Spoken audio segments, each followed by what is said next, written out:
Hello again, I'm Jim Beute, again with Hard Lug, and this is my take on the old Royal Air Force Mosquito. It was a light bomber used in World War II.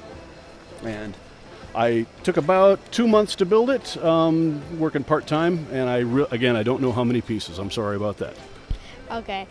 I see this very cool plane, but what's the deal with all the colors? Can you tell us more about that?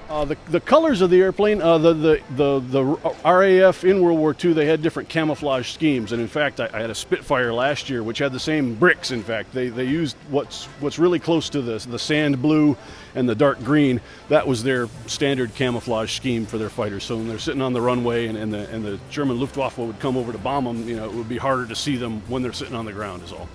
Yeah, very cool.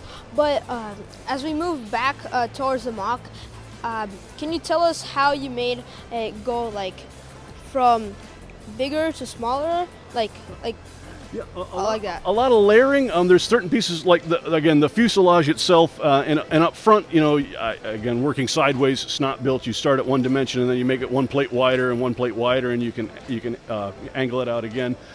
For the main fuselage, I kind of bent and tapered that. There's a prop I have where it's a technique where, let me grab it.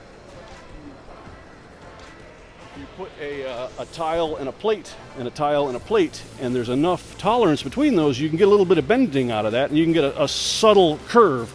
And so what I did for the side of the fuselage, I used that technique at least on the sides, and I was able to gradually taper the fuselage back in, and then just cover the top and cover the bottom so nobody sees the seams, and that's that technique.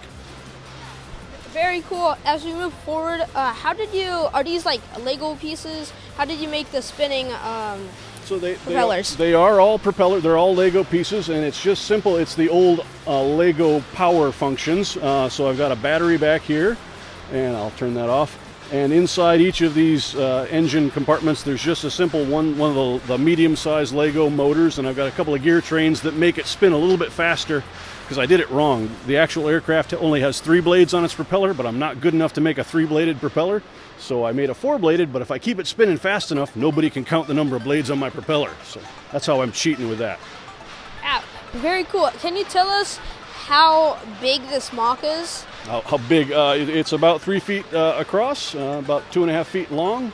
And again, it would be a little larger than minifigure scale as far as the scale. I didn't do a good planning of the scale. What I did is I took the Vespa scooter wheels and I said, okay, I'm going to use those, and I just scaled up according to that. So I have no idea what the actual scale of this build is. Sorry.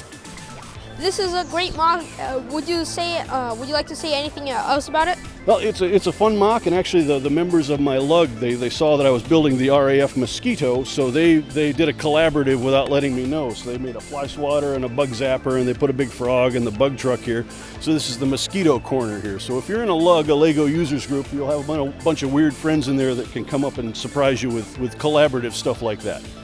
Yeah, that's very cool. Thank you very much for your time. Thank you, Victor. I appreciate it.